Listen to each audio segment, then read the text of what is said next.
ದೆಹಲಿಯ ಕೆಲವೇ ನಿಮಿಷಗಳಲ್ಲಿ ಹಾವು ಏಣಿಯಾಟ ಶುರುವಾಗುತ್ತೆ. ಕೆಲವೇ ನಿಮಿಷಗಳಲ್ಲಿ ಕೌಂಟಿಂಗ್ ಆರಂಭವಾಗುತ್ತೆ. ಡೆಲ್ಲಿ ಗದ್ದುಗೆ ಹಿಡಿಯೋದಕ್ಕೆ ಬಿಜೆಪಿ ಮತ್ತು ಆಮ್ ಆದ್ಮಿ ಪಾರ್ಟಿ ಮಧ್ಯೆ ನೇರ ಯುದ್ಧ ನಡೀತಾ ಇದೆ.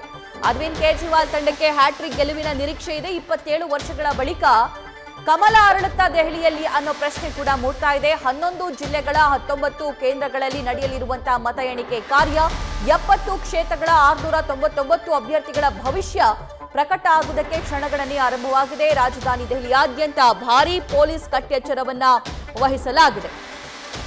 1998ರಲ್ಲಿ ಬಿಜೆಪಿಯಿಂದ ಸುಷ್ಮಾ ಸ್ವರಾಜ್ ಅವರು ಮುಖ್ಯಮಂತ್ರಿಯಾಗಿದ್ರು. ಅದು ಈಗ ಮರುಕಳಿಸುತ್ತಾ ಅನ್ನೋ ಪ್ರಶ್ನೆ ಇದೆ. ಅದರ ಜೊತೆಗೆ 3 ಟರ್ಮ್ ಶೀಲಾ ದೀಕ್ಷಿತ್ ಸಿಎಂ ಆಗಿ ಅಲ್ಲಿ ಆಯ್ಕೆಯಾಗಿದ್ದಾರೆ. ಅದೇ ಮುಂದುವರಿಯುತ್ತಾ ಅನ್ನುವಂತಹ ಪ್ರಶ್ನೆ ಕೂಡ ಈಗ ಮೂಡಿದೆ.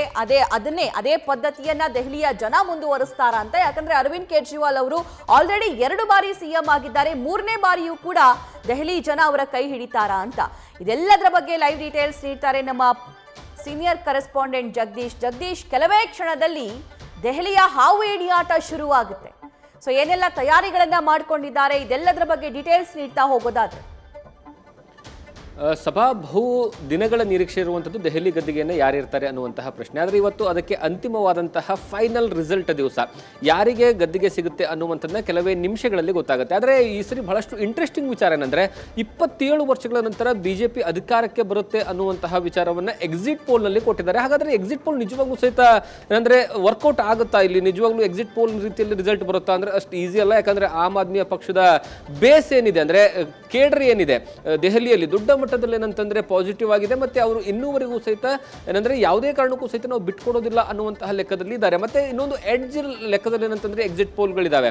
ನೀವು ಆಮ್ ಆದ್ಮಿ ಆಗಿರ್ಬೋದು, ಬಿಜೆಪಿ ಆಗಿರ್ಬೋದು, ಎರಡೂನ ಏನಂದ್ರೆ ಎಕ್ಸಿಟ್ ಪೋಲ್ನ ಓವರ್ ಆಲ್ ಆಗಿ ತೆಗೆದುಕೊಂಡ್ರೆ ನಿಮಗೆ ಎರಡೂ ಸಹಿತ ಏನಂತಂದ್ರೆ ನೆಕ್ ಟು ನೆಕ್ ನಡೀತಾ ಇದೆ. ಅಲ್ಲಿ ನಿಮಗೆ 36 ಬೇಕು ಸರ್ಕಾರ ರಚನೆಯನ್ನು ಮಾಡಬೇಕು ಅಂದ್ರೆ, ಆದ್ರೆ 30 to 40 ಎರಡೂ ಕಡೆಗೂ ಸಹಿತ ಕೊಟ್ಟಿದ್ದಾರೆ. ಈಗ ಆಮ್ ಆದ್ಮಿ ಪಕ್ಷಕ್ಕೂ ಸಹಿತ ಏನಂದ್ರೆ ಎಕ್ಸಿಟ್ ಪೋಲ್ಗಳಲ್ಲಿ 2ರಲ್ಲಿ ಫುಲ್ ಮೆಜಾರಿಟಿಯನ್ನ ಕೊಟ್ರೆ, ಇನ್ನು 2ರಲ್ಲಿ ಏನಂತಂದ್ರೆ ನೆಕ್ ಟು ನೆಕ್ ಅಂತ ಕೊಟ್ಟಿದ್ದಾರೆ. ಬಿಜೆಪಿಗೆ ಸುಮಾರು 6 ರಿಂದ 8 ಎಕ್ಸಿಟ್ ಪೋಲ್ಗಳಲ್ಲಿ ಏನಂತಂದ್ರೆ ಬಿಜೆಪಿ ಕ್ಲೀನ್ ಸ್ವೀಪ್ ಮಾಡುತ್ತೆ ಅನ್ನುವಂತಹ ಲೆಕ್ಕಾಚಾರದಲ್ಲಿ ಹೇಳುತ್ತಿದ್ದಾರೆ. ಆದ್ರೆ ಅನ್ಕೊಂಡಷ್ಟು ಈಸಿ ಅಲ್ಲ. ಯಾಕಂದ್ರೆ ಪ್ರತಿ ಬಾರಿಯೂ ಸಹಿತ ಎಕ್ಸಿಟ್ ಪೋಲ್ ಬಂದಾಗಲೂ ಸಹಿತ 2015 ಆಗಿರ್ಬೋದು, 20 ಆಗಿರ್ಬೋದು, ಅಥವಾ 2013 ಆಗಿರ್ಬೋದು, ಎಲ್ಲಾ ಸಂದರ್ಭದಲ್ಲೂ ಸಹಿತ ಎಕ್ಸಿಟ್ ಪೋಲ್ ನಲ್ಲಿ ಆಮ್ ಆದ್ಮಿಗೆ ಏನಂದ್ರೆ ಕಡಿಮೆನೇ ಕೊಡಲಾಗಿತ್ತು. ಆದ್ರೆ ರಿಸಲ್ಟ್ ಬಂದು ನೋಡಿದ್ಮೇಲೆ ಹೈಯೆಸ್ಟ್ ಇದರಲ್ಲಿ ಏನಂತಂದ್ರೆ ಮಾರ್ಜಿನ್ ನಲ್ಲಿ ಆಮ್ ಆದ್ಮಿ ಪಕ್ಷ ಗೆದ್ದಿತ್ತು. ಆದ್ರೆ ಈ ಬಾರಿಯ ಬಿಜೆಪಿಯ ಹೋಪ್ಸ್ಗೆ ಮೂಲವಾದಂತಹ ಕಾರಣ ಏನು ಅಂತಂದ್ರೆ ಆಂಟಿ ಇನ್ಕಮೆನ್ಸಿ, ಕಳೆದ 10 ವರ್ಷಗಳಿಂದ ಏನಂದ್ರೆ ಆಮ್ ಆದ್ಮಿ ಪಕ್ಷ ನಡ್ಕೊಂಡಿರುವಂತಹ ರೀತಿ, ಮತ್ತೆ ಅದರ ಜೊತೆಗೆ ಅರವಿಂದ್ ಕೇಜ್ರಿವಾಲ್ ಅವರು ತಮ್ಮ ಏನು ವರ್ಚಸ್ಸಿತ್ತಲ್ಲ ಆ ವರ್ಚಸ್ಸನ್ನು ಕುಂದಿಸ್ಕೊಳ್ತಾ ಬರ್ತಾರೆ. ಮತ್ತೆ ಇಶ್ಯೂಗಳನ್ನೆಲ್ಲವೂ ಸಹಿತ ಕೇಂದ್ರ ಸರ್ಕಾರದ ಮೇಲೆ ಡೈವರ್ಟ್ ಮಾಡುವಂತಹ ಕೆಲಸವನ್ನ ಮಾಡ್ತಾರೆ.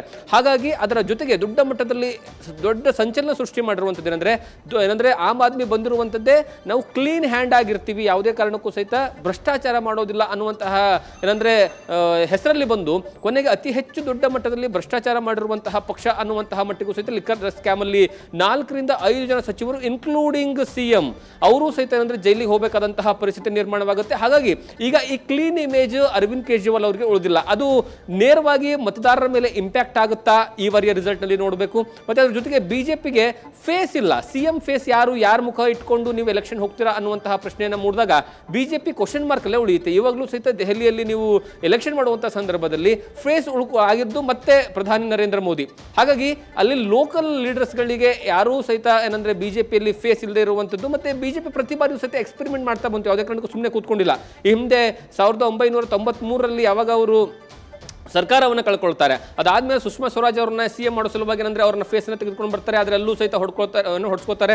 ಅದಾದ್ಮೇಲೆ ನೆಕ್ಸ್ಟ್ ಬಂದಿರುವಂಥದ್ದು ಏನಂದ್ರೆ ಕಿರಣ್ ಬೇಡಿ ಅವ್ರನ್ನ ಕರ್ಕೊಂಡ್ ಬರ್ತಾರೆ. ಕಿರಣ್ ಬೇಡಿ ಅವ್ರನ್ನ ಕರ್ಕೊಂಡ್ಬಂದು ಎಕ್ಸ್ಪೆರಿಮೆಂಟ್ ಮಾಡೋದಕ್ಕೆ ಟ್ರೈ ಅನ್ನ ಮಾಡ್ತಾರೆ. ಆದ್ರೆ ಎಕ್ಸ್ಪೆರಿಮೆಂಟ್ ಆವಾಗಲೂ ಸಹಿತ ಸಕ್ಸಸ್ ಆಗೋದಿಲ್ಲ. ಆದ್ರೆ ಆಲ್ಟರ್ನೇಟಿವ್ ಯಾವಾಗ ಕಾಂಗ್ರೆಸ್ಸಿಗೆ ಮತ್ತೊಂದು ಏನಂದ್ರೆ ಪಕ್ಷ ಬೇಕು, ಕಾಂಗ್ರೆಸ್ಗೆ ಪರವಾಗಿ ಓಟ್ ಹಾಕ್ತಾ ಇರುವಂತವರಿಗೆ ಮತ್ತೊಂದು ಪಕ್ಷ ಬೇಕು ನಮಗೆ ಓಟ್ ಹಾಕೋದಕ್ಕೆ ಅಂತ ಬಂದಾಗ ಅದು ಆಮ್ ಆದ್ಮಿ ಬಂತು. ಆದ್ರೆ ಇಲ್ಲಿ ಬಿಜೆಪಿಗೆ ಈ ಹಿಂದೆಯೂ ಸಹಿತ ಇರುವಂತಹ ಬೇಸ್ ಕೇಡ್ರೇನಿತ್ತು, ದೊಡ್ಡ ಮಟ್ಟದಲ್ಲಿ ಹೊಡ್ತಾ ಬಿತ್ತು. ಆದ್ರೆ ಈ ಸಾರಿ ಅದು ತುಂಬಾ ಪಾಸಿಟಿವ್ ಆಗಿ ಬಿಜೆಪಿ ಆ ಬೇಸ್ ಕೇಡ್ರ್ ವೋಟರ್ಸ್ ಗಳನ್ನ ಏನಂತಂದ್ರೆ ರೆಡಿ ಮಾಡ್ಕೊಂಡಿದ್ದಾರೆ. ಹಾಗಾಗಿ ಈ ಸರಿ ಬಹಳಷ್ಟು ನಿರೀಕ್ಷೆಗಳನ್ನ ಇಟ್ಕೊಂಡಿದ್ದಾರೆ. ಜಗದೀಶ್, ಸರ್ವೆಗಳು ಇದೆಲ್ಲವನ್ನ ಹೇಳ್ತಾ ಇದೆ. ಆದ್ರೆ ದೆಹಲಿಯಲ್ಲಿ ಒಂದು ಸಂಪ್ರದಾಯ ನಡ್ಕೊಂಡ್ ಬಂದಿದೆ. ಅದು ಶೀಲಾ ದೀಕ್ಷಿತ್ ಅವರ ಸಂದರ್ಭದಲ್ಲೂ ಕೂಡ ನಾವು ಗಮನಿಸಿದೀವಿ. ಒಬ್ರು ಸಿಎಂ ಆದವರು ಸತತ 3 ಟರ್ಮ್ ಸಿಎಂ ಆಗಿದ್ದು ಅಂತ. ಅರವಿಂದ್ ಕೇಜ್ರಿವಾಲ್ ಅವರು 2 ಟರ್ಮ್ ಸಿಎಂ ಆಗಿ ತಮ್ಮ ಅಧಿಕಾರವನ್ನ ಕಂಪ್ಲೀಟ್ ಮಾಡಿದ್ದಾರೆ. ಈಗ 3ನೇ ಟರ್ಮ್ ಈಗ. ಸೊ ಏನಾಗುವಂತಹ ಸಾಧ್ಯತೆ ಇದೆ?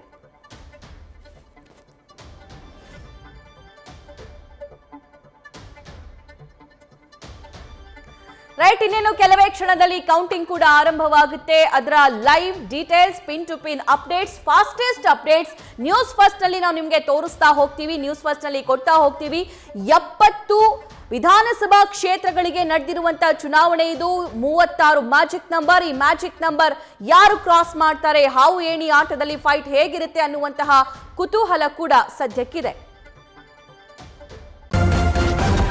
ನ್ಯೂಸ್ ಫಸ್ಟ್ ನಿರ್ಭೀತಿಯಿಂದ ನಿಮ್ಮ ಪರವಾಗಿ.